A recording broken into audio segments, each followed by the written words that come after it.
Hello friends, I am Sri Singer. I welcome you to our YouTube channel Proverb. Today I am going to discuss advanced ruling of Maharashtra in case of Godown Oil Refinery, India. For the sake of better understanding, I have divided this case study in 4 parts. In first part, I will discuss what are the pleas of applicant. In second part, what department said. Then third part, what advanced ruling said, and ultimately last, the summary of the case. In this case, main ruling is taken by the SSC, means applicant, for the registration required for Godowns in different states. इसकी different states में godown थे, उसके लिए उसे देखना था, उसको registration चाहिए कि उसी रजिस्ट्रेशन की रिक्वायरमेंट नहीं है. सो पहले देखते हैं क्या फैक्ट्स थे. Advance ruling sought for applicant is having head office in one state and Godown in different states. जैसे कि अभी मैंने आपसे स्टार्टिंग में शेयर किया कि उसके नंबर ऑफ स्टेट्स में godown. Question 1, whether registration required in each state. सिर्फ गोडाउन होने के रीजन से क्या उसे हर स्टेट में रजिस्ट्रेशन चाहिए था. Second, whether invoices can be raised from head office for imports received at different ports and charges GST to customers in different state. तो क्या उस वो इनवॉइसेस हेड ऑफिस से रेज कर सकता था इंपोर्ट्स के लिए. Then in case of having GST of only head office, can business be done in different state and e-way will be generated in different state with GST of head office. In 3 questions के लिए वो advance ruling के लिए गया. आपको अगर याद होगा, कोलंबिया एशिया हॉस्पिटल के केस में मैंने आपको बताया था कि एडवांस रूलिंग के लिए हमारी क्या फीस लगती है और किस किस केस में एडवांस रूलिंग के लिए एक एप्लीकेंट जा सकता है, रजिस्टर्ड पर्सन जा सकता है. अगर आप वो दोबारा रिवाइज करना चाहते हैं तो आप कोलंबिया एशिया वाला केस स्टडी चेक कीजिएगा, वहां पे मैंने सारा डिटेल में से बताया. देन फैक्ट्स क्या थे. Company is applicant is a company, it is engaged in the business of trading of non cooking oil. Non cooking oil में ट्रेडिंग करता था. And manufacturing of petroleum product, और पेट्रोलियम प्रोडक्ट की manufacturing में. Head office Maharashtra में था. Manufacturing unit उसकी सिलवासा में थी. सिलवासा कहाँ है? दादर एंड नागर हवेली में. Manufacturing of petroleum product in Silvassa which is in the union territory of Dadra and Nagar Haveli. Coal import करता था वो. Coal imported at various ports, that is Maharashtra, Gujarat, Andhra Pradesh, Orissa, West Bengal and Tamil Nadu. जितने भी डिसीजन थे सारे हेड ऑफिस यानी कि महाराष्ट्र में लिए जाते थे. और major decision taken at head office in Maharashtra. Directors भी सभी महाराष्ट्र में थे, उनके ऑफिसेज भी वहीं थे, उनका रेजिडेंस भी वहीं था. All director work from head office at Maharashtra. AR for import of coal at various port of India and supply there. In which regime applicant was required to register in each state where goods were imported and sales made from there on the basis of movement of goods.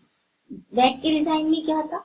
Applicant को registration करवाना था इस state में जहां goods import हो रही थी, cell किया जा रहा था मूवमेंट बेसिस पे. Since VAT registration was there, applicant applied for GST in these states. Section 22 हमारा रजिस्ट्रेशन से डील करता है. सेक्शन 22 सब सेक्शन 1 में थ्रेशोल्ड लिमिट दी गई है. सेक्शन 22 सब सेक्शन 2 कहता है कि अगर प्री GST डिजाइन में आप रजिस्टर्ड हैं तो आपको एक बार आपको रजिस्ट्रेशन लेना पड़ेगा. For example, threshold limit 20 lakh है GST में, पर सर्विस टैक्स में 10 लाख थे. प्री GST डिजाइन में आप सर्विस टैक्स में रजिस्टर्ड थे तो आपको माइग्रेट होकर GST डिजाइन में आना होगा, एक बार रजिस्ट्रेशन लेना होगा. पर अगर आपको रजिस्ट्रेशन की नीड नहीं है, जिसे सपोज टर्नओवर सिर्फ 11 लाख है, तो आप रजिस्ट्रेशन सरेंडर कर सकते थे, कैंसिल कर सकते थे. तो वही चीज यहाँ पे उसने बताई अपनी, क्योंकि वो वैट में रजिस्टर्ड था इसलिए एप्लीकेंट ने GST नंबर हर स्टेट में अप्लाई किया, क्योंकि प्रोविजन आया था और उसने उसे अप्लाई किया. In Andhra Pradesh, Orissa, West Bengal Tamil Nadu, applicant was just having license office for ease of doing transaction. उसकी दो तरह की परचेजिंग है, two type of purchasing, mainly imports and sometime local purchase. All directors situated and reside in Maharashtra. All decisions and documents are made at head office in Maharashtra. सब कुछ head office में manage किया जा रहा है. Steps of transaction, क्या steps होते थे उनके ट्रांजेक्शन के? Terms and condition of agreement with foreign supplier decided and enter into at Maharashtra. जितने भी एग्रीमेंट्स थे इंपोर्ट के वो महाराष्ट्र के में ही डिसाइड किए जाते थे. टर्म्स एंड कंडीशन सारी महाराष्ट्र में ही सेट होती थी. सारे एड्रेसेस भी महाराष्ट्र हेड ऑफिस के थे. जितने भी बैंक थे वो भी महाराष्ट्र में ही थे. Letter of credit and other facility are open with bank in Maharashtra and in the name of head office. Means बाकी जो उसके रजिस्ट्रेशन था वहां पे उसका कोई ट्रांजैक्शन नहीं. Commercial import invoice, bill of lading, certificate of origin, agreement with vessel owner for transport of goods, all are in the name of head office in Maharashtra. When goods reach to port, applicant remove the goods from port warehouse to customer and do not have Godown storage facility instead. वहां से goods remove करके direct अपने customer को supply कर देता था और उसके पास वहां पे कुछ फैसिलिटी नहीं थी. देन एप्लीकेंट क्या कहता है? To cancel GSTN for other state and carry out business from the GSTN of head office at Maharashtra. बाकी सभी स्टेट के GSTN को कैंसिल कर देना चाहता था और सारा काम वो महाराष्ट्र के GSTN नंबर से ही मूव करना चाहता था.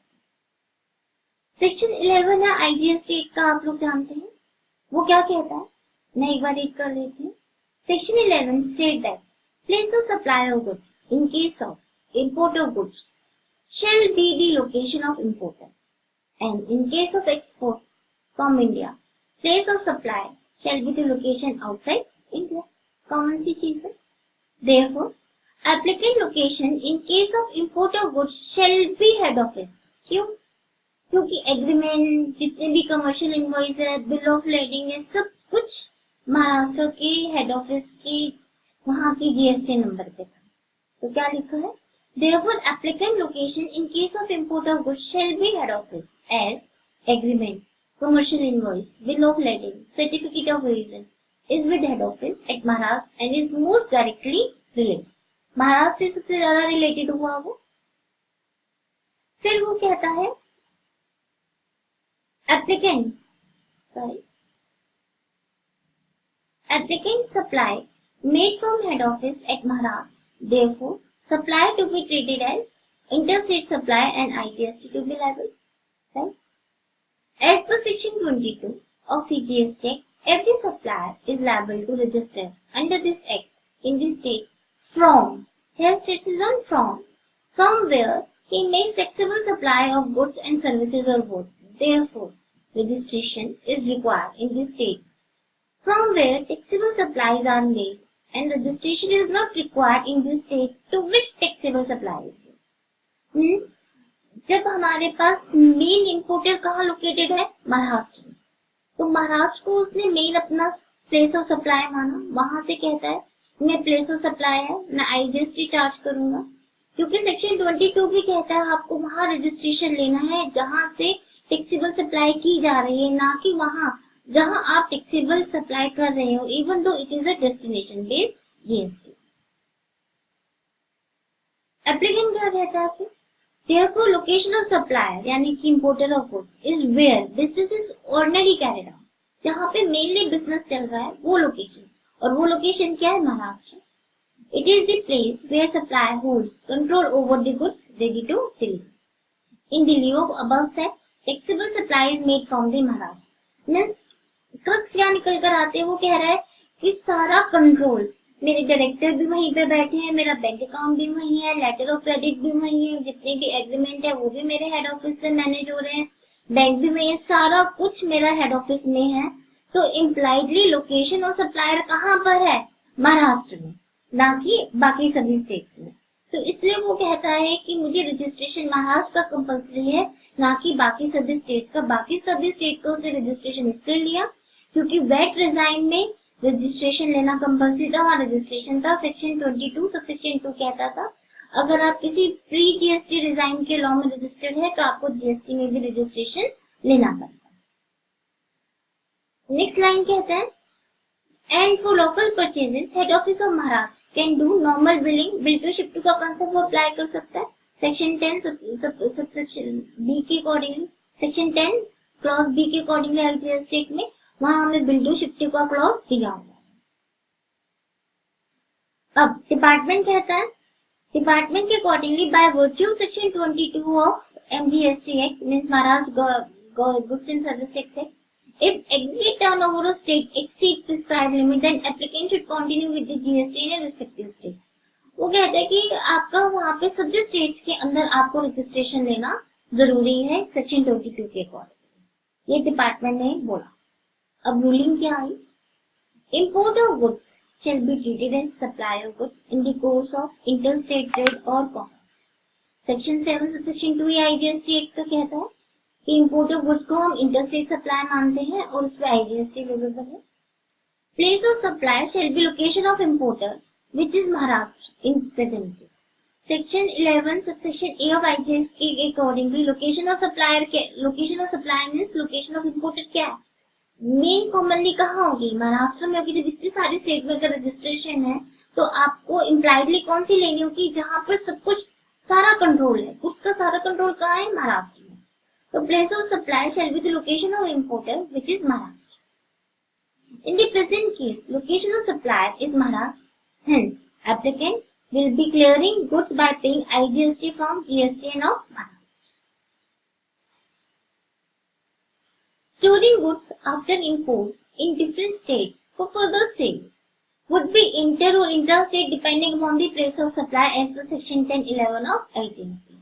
जो कुछ उसने इम्पोर्ट करके वहाँ स्टोर किए गए हैं वहाँ फर्दर सेल के लिए वो यूज करता है, तो वो आपका सेक्शन 10(11) के अकॉर्डिंगली वो आईजीएसटी लगेगा या सीजीएसटी एसजीएसटी लगेगा, उसके अकॉर्डिंगली वो डिसाइड कर सकता है। Therefore, place from applicant make taxable supply which shall be his location, that is Maharashtra in present case। Even if applicant is having Godown in different state, it can clear that goods on the basis of invoice issued by head office on payment of IGST। Therefore, no need of taking separate registration in different state। ये बहुत important उन्होंने judgement दी, बहुत important ruling दी। उन्होंने क्या कहा कि जब सब कुछ कंट्रोल उनका महाराष्ट्र में है तो मेन लोकेशन सप्लायर की कहाँ है? महाराष्ट्र में है। सो प्लेस फ्रॉम एप्लीकेंट में taxable supply shall be to his location, means applicant कहाँ से टैक्सेबल सप्लाई कर रहा है? जहां उसकी लोकेशन है, और उसकी लोकेशन क्या है? महाराष्ट्र। तो इसलिए एप्लीकेंट को जो उसकी डिफरेंट स्टेट में डिफरेंट गोडाउन है वहां पे वो इनवॉइस के बेसिस पे वो हेड ऑफिस से इशू कर रहा है। सो वहां से क्लियर है कि वहां से उसको इनवॉइसिंग नहीं कर रहा है, वो सारी इनवॉइसिंग कहाँ से कर रहा है? बिलिंग कहाँ से कर रहा है? हेड ऑफिस से कर रहा है, मींस महाराष्ट्र से कर रहा है, और वो अकॉर्डिंगली आईजीएसटी चार्ज करता है। तो इसलिए उसको तो डिफरेंट स्टेट में उसके गोडाउन है उसकी रजिस्ट्रेशन लेने की जरूरत नहीं है। तो ये बहुत इंपॉर्टेंट रूलिंग आई है महाराष्ट्र की। जैसे कि हमें पता है कि अलग अलग स्टेट की अलग अलग एडवांस रूलिंग है और अलग अलग एडवांस रूलिंग की अलग अलग ओपिनियन आ सकती है, पर जब भी आप इस तरह किसी केस में स्टक होते हैं तो हम इस एडवांस रूलिंग का रेफरेंस अपने केस के साथ अटैच कर सकते हैं। तो that's all for this video. ये वीडियो आपको पसंद आता है तो आप हमारे वीडियो को लाइक कीजिए, अगेन हमारे चैनल लॉ वॉलेट को सब्सक्राइब कीजिए, शेयर कीजिए। Thank you for today, that's all.